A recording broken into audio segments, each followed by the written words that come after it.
ओम श्री वेद पुरुषाय नमः।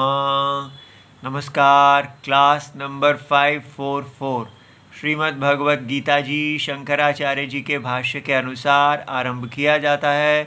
ओम श्री सीता रामचंद्राभ्याम नमः। नमो गुरुभ्यः। ओम अथ काल देवता श्री विक्रमी संवत 2082 आषाढ़ शुक्ल पक्षः चतुर्थी रविवारः श्लेषा नक्षत्रम् उत्तरायणं ग्रीष्म ऋतुः। ओम तत्सत् श्री शंकराचार्याय गुरवे नमः। इहैव तैर्जितः सर्गो येषां साम्ये स्थितं मनः निर्दोषं हि समं ब्रह्म तस्माद् ब्रह्मणि ते स्थिताः। अध्याय नंबर 5 और श्लोक नंबर 19। पुस्तक है Gita press Gorakhpur, book number 10, Shankaracharya ji के भाष्य वाली भगवत गीता जी। अच्छा जी, तो हमारा यहाँ ये श्लोक कह रहे हैं कि ऐसे महान लोग हैं जिन्होंने अपने जीवन को सफल किया है। तो हमारी वैदिक भूमि में जीवन की सफलता क्या है? इह एव, अर्थात जीवन जीते हुए मृत्यु से पहले पहले, जब आपका शरीर पूर्ण नहीं हुआ है, तो यह एव जीवद्भिः एव तैहि, जिनके द्वारा, किनके द्वारा? सम्यक दर्शिभिः, ठीक है, जिनका दर्शन सम्यक है, माने सत्य के अनुरूप है, परम सत्य, वेदोक्त परम सत्य के अनुरूप जिनका दर्शन है, ठीक है, ऐसे लोगों के द्वारा कैसे जीवन को सफल कर लिया गया? ऐसे लोगों को पंडित कहते हैं। सम्यक दर्शन माने पंडा, जिनके पास ब्रह्म विद्या है। तो उन्होंने अपना जीवन कैसे सफल कर लिया? क्योंकि उनके द्वारा जितः वशीकृतः सर्गः जन्मः, के ये सारा संसार जन्म के वश में है। अवश, उनका कोई वश नहीं है। सब बार बार जन्म को और मृत्यु को प्राप्त होंगे ही। अपने पूर्व जन्म के किए गए स्वधर्म के आधार पर, जो स्वधर्म अर्थात भगवान विष्णु के यज्ञ में जो स्वधर्म है, उसके आधार पर, पुण्य और पाप के आधार पर बार बार जन्म और मृत्यु आती ही रहेगी। ऐसा हर व्यक्ति अपने पूर्व जन्म के कर्मों के वश में है। तो लेकिन ये जो हैं, इन्होंने जन्म को जीत लिया है, उसको वश में कर लिया है, अर्थात इनका अब कोई जन्म और मृत्यु नहीं है। ये जन्म और मृत्यु के अतीत हैं। ऐसा इन्होंने कैसे कर लिया? येषां साम्ये सर्वभूतेषु ब्रह्मणि समभावे, सारे जीवों में इनको जगत का कारणम ब्रह्म जो समम है, उस सत्य में जो इनकी बुद्धि है वो स्थित है, निश्चलीभूत है। इनका मन, इनका अंतःकरण पूरी तरह से सत्य में स्थित है और सत्य सम है, ऐसा यहाँ बताया गया। इहैव तैर्जितः सर्गः येषां साम्ये स्थितं मनः। तो जिनका मन समता में स्थित है उन्होंने जन्म और मृत्यु को जीत लिया है, मृत्यु के आने से पहले। अब आगे देखते हैं, क्योंकि जैसे ही और कुछ शुरू करते हैं तो फिर भाष्य आगे बढ़ता ही नहीं है और हमारा मन बार बार और बातें आपको धर्म की तरफ ले जाने की इच्छा करता है।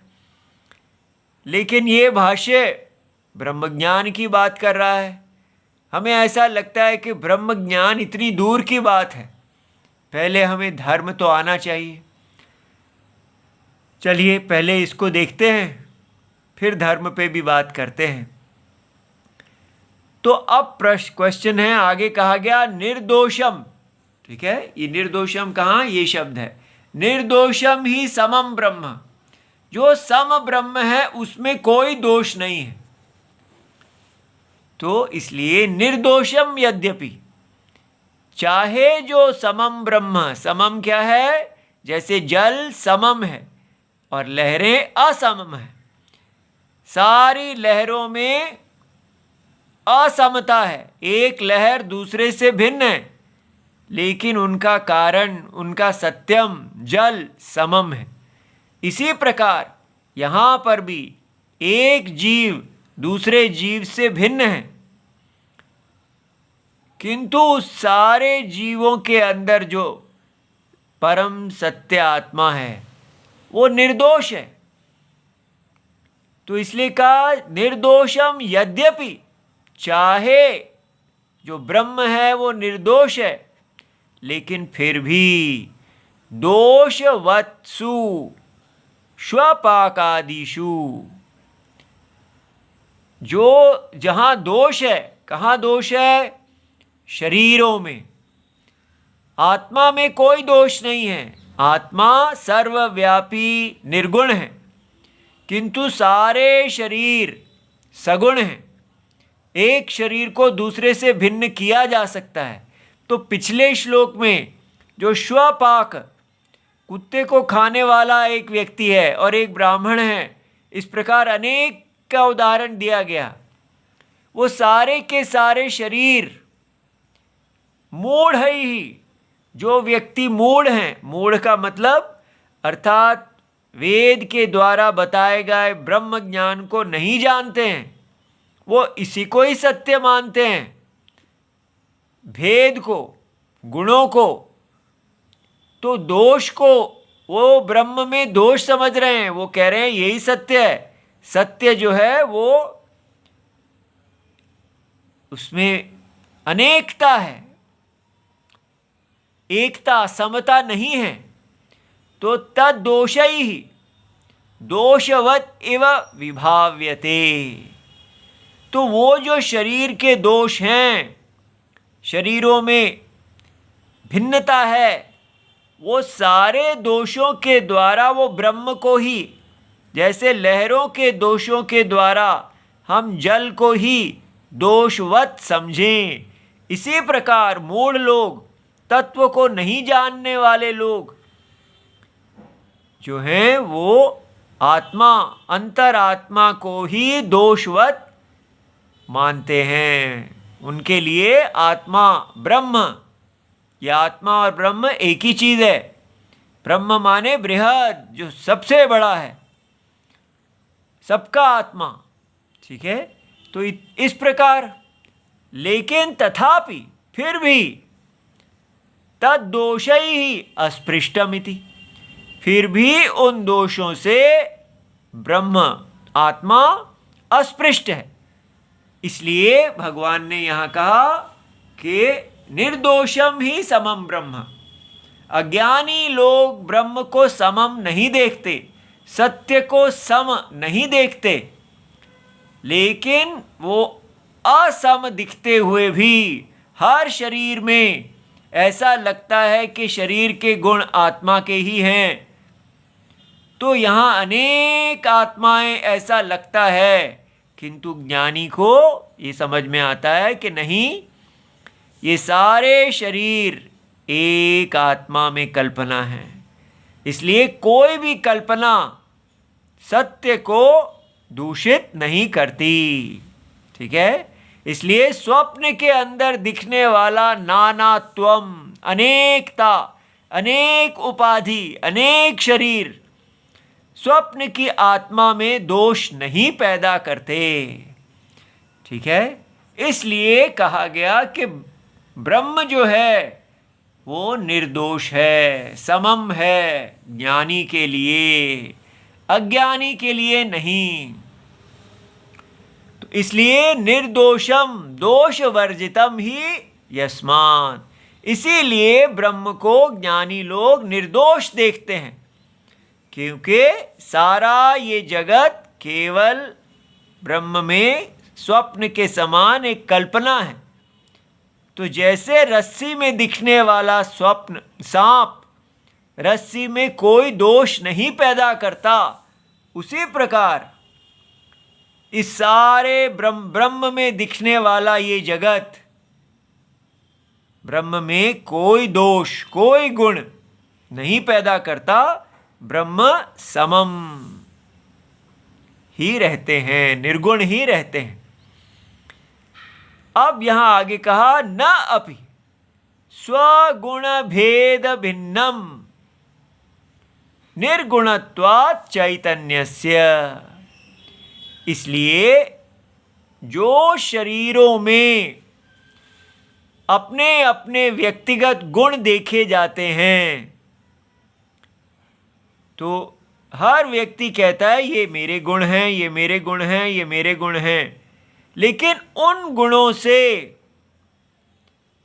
जो ब्रह्म है, जो आत्मा है, उस शरीर में उपलब्ध, वो अपने गुणों के भेद से भिन्न नहीं होती, से भिन्न नहीं है। ठीक है, एक आत्मा और दूसरी आत्मा को आप भिन्न नहीं कर सकते। आप कहें नहीं, इस शरीर की आत्मा जो है उसका भार 60 किलो है और उस शरीर की आत्मा का भार 40 किलो है। इस शरीर की आत्मा तो स्त्री है, उस शरीर की आत्मा जो है छोटा बच्चा है। ऐसा हम नहीं कह सकते। क्यों? क्योंकि ये 60 किलो, 40 किलो या स्त्री और पुरुष या बच्चा या आयु, ये सब शरीर के गुण हैं। आत्मा उसका दृष्टा होने के कारण निर्गुणत्वात् चैतन्यस्य, इसलिए आत्मा पे विचार करने के लिए हमें ऐसे विचार नहीं करना होता कि ये शरीर और ये आत्मा, क्योंकि शरीर और आत्मा को ऐसे अलग नहीं किया जा सकता। क्योंकि जैसे आप ये नहीं कह सकते कि ये रस्सी और ये सांप, सांप के अंदर ही रस्सी व्यापक है। जिसको आप सांप का अनुभव कह रहे हैं वही रस्सी का अनुभव है। इसी प्रकार जिसको हम अपने शरीर का, गुण युक्त शरीर का अनुभव कह रहे हैं, वो वास्तव में निर्गुण आत्मा का अनुभव है। ठीक है, स्वप्न के आधार पे देखिए, स्वप्न के जितने शरीर हैं और उन शरीरों का जो व्यवहार है वो सब निर्गुण आत्मा में विकल्प है, अज्ञान के कारण है।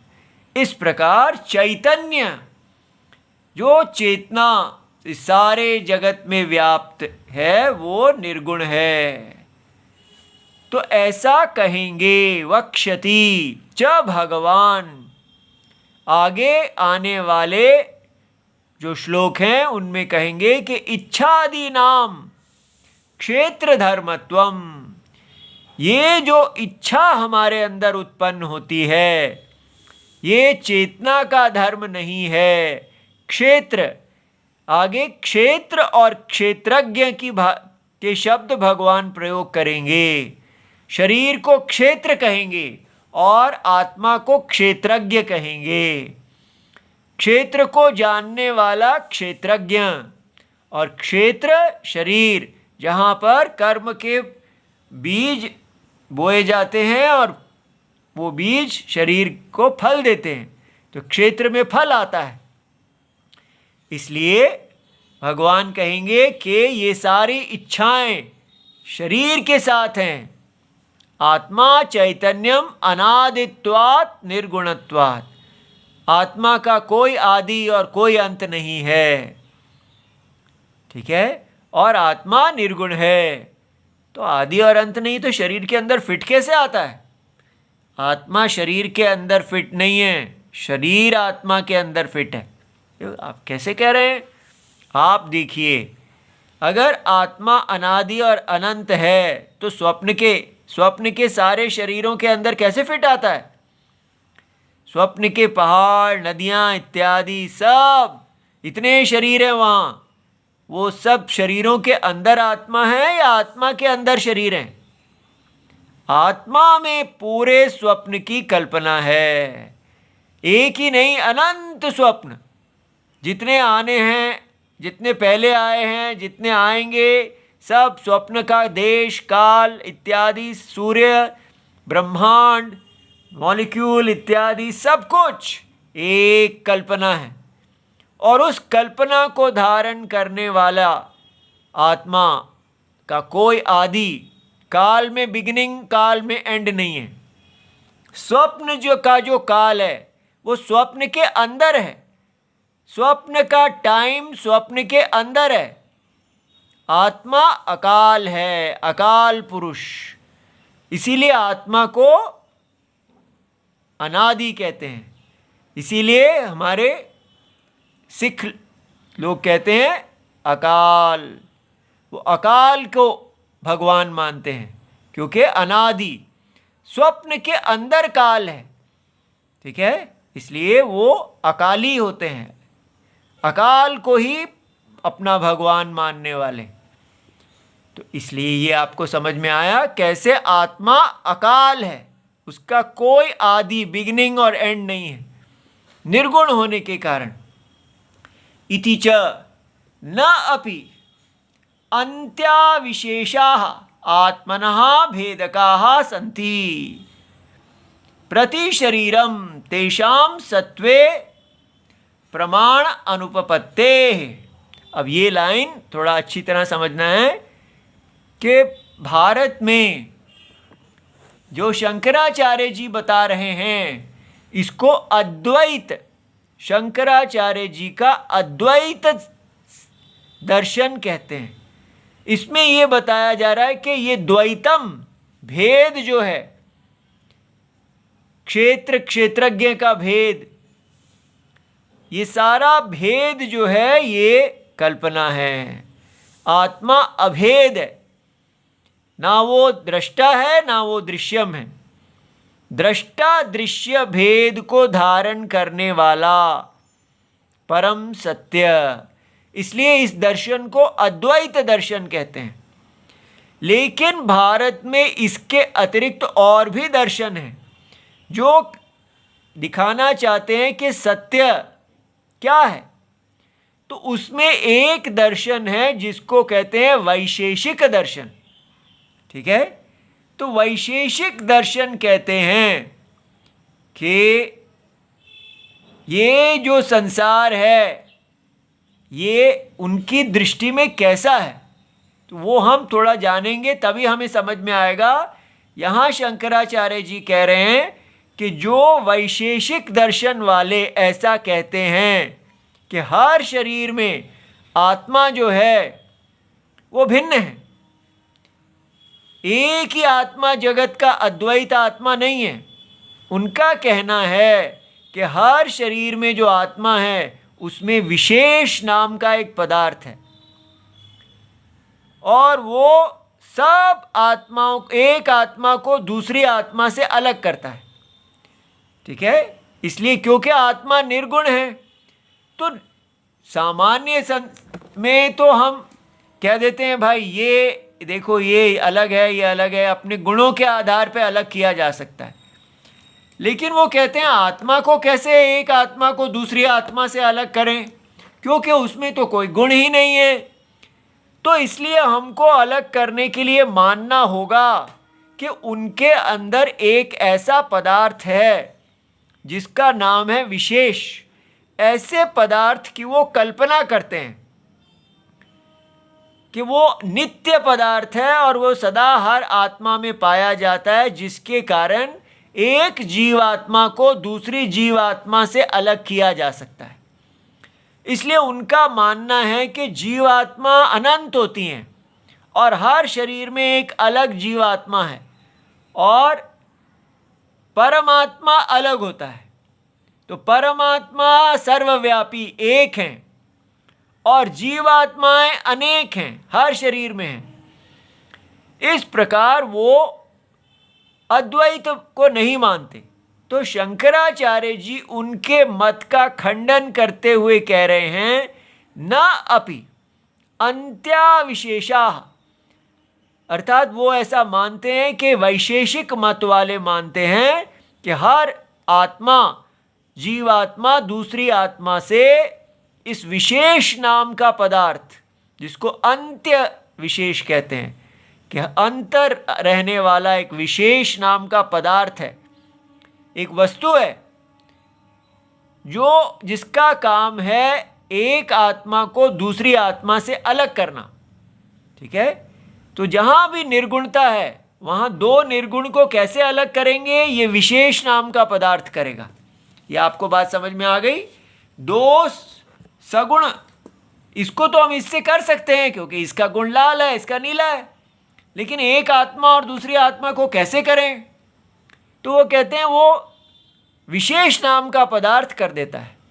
तब शंकराचार्य जी आके कहते हैं, ये जो आप ऐसी कल्पना कर रहे हैं कि आत्मा में विशेष होता है, तो आत्मनः भेदकाः, एक आत्मा को दूसरी आत्मा से अलग करने वाला विशेष नाम का पदार्थ होता है, ऐसा जो आपने कहा है, संति प्रति शरीरम, हर शरीर में, तो तेषाम सत्वे, उनके सत्व होने में प्रमाण अनुपपत्ते, ऐसा कोई प्रमाण नहीं है।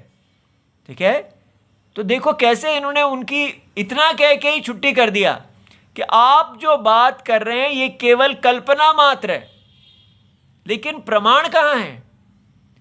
ठीक है, किस आधार पे आप कह रहे हैं कि ऐसा है?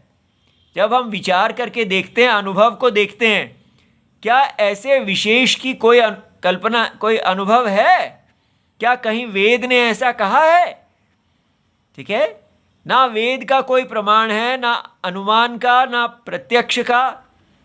आत्मा जो है वो अनुभव रूप है, तो अनुभव रूप आत्मा में आप देख सकते हैं कि क्या आत्मा में पृथकता है या नहीं है।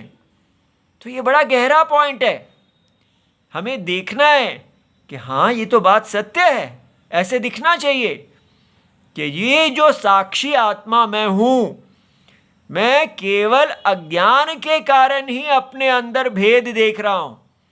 मैं कह रहा हूँ मैं ये शरीर हूँ, वो कह रहा है वो शरीर है। लेकिन जब हम ये अज्ञान को दूर करते हैं, जैसे स्वप्न के अंदर दो लोग बातें कर रहे हैं, एक कह रहा है कि मैं देवदत्त हूँ, ये शरीर मैं 50 किलो का हूँ, दूसरा कह रहा है मेरा नाम यज्ञदत्त है, मैं तो अभी 20 किलो का हूँ। तो वो दोनों आपस में बातें कर रहे हैं, लेकिन उनका आत्मा, क्या उनके आत्मा में भी 20 किलो और 50 किलो का भेद है? ये आत्मा तो निर्गुण है। आत्मा केवल अज्ञान में लगेगा कि उसमें भेद है।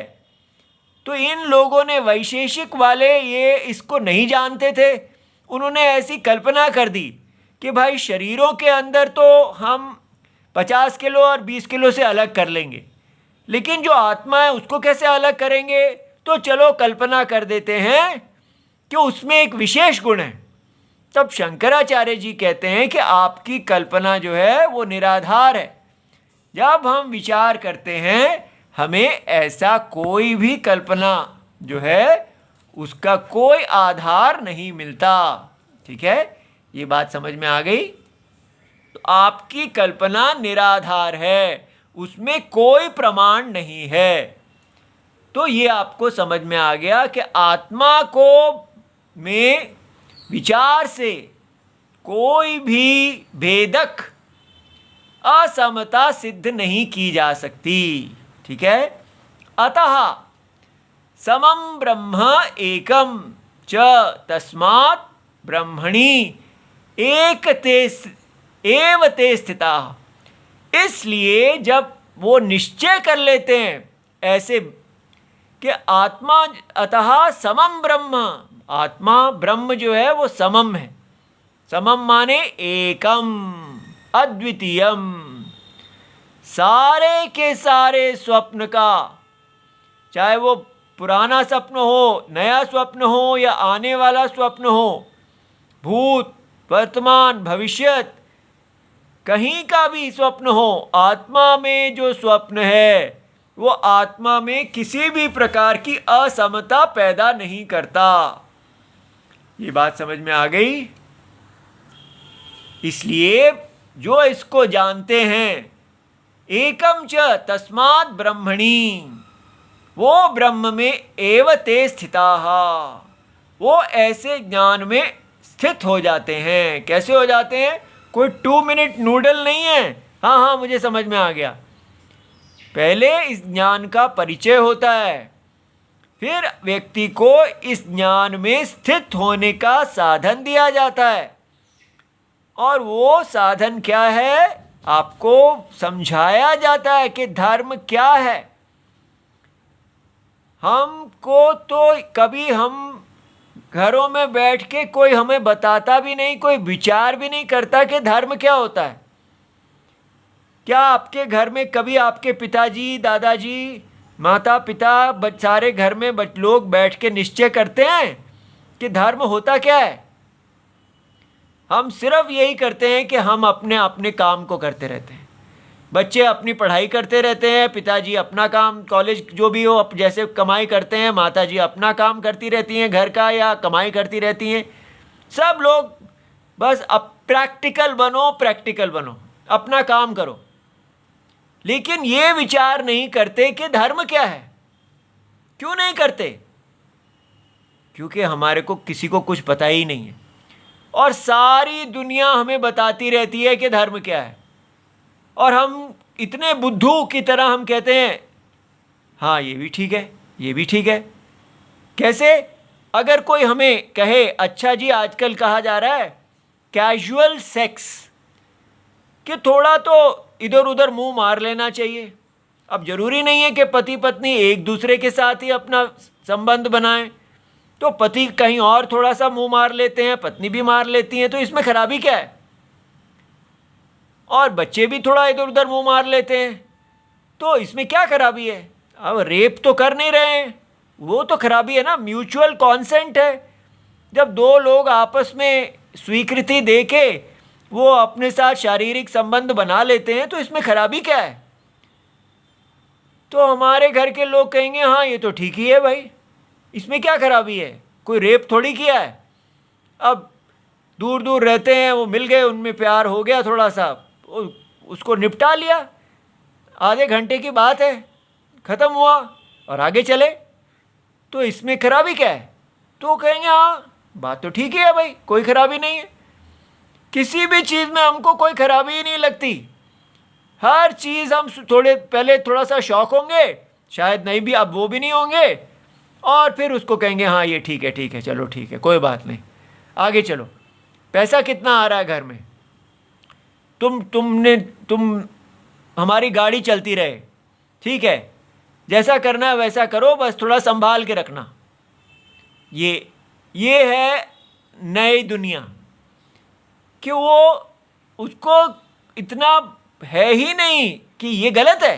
क्यों गलत है? क्योंकि पता ही नहीं है। क्यों गलत है? क्योंकि व्यक्ति कहता है भाई भोग के लिए तो जीना है।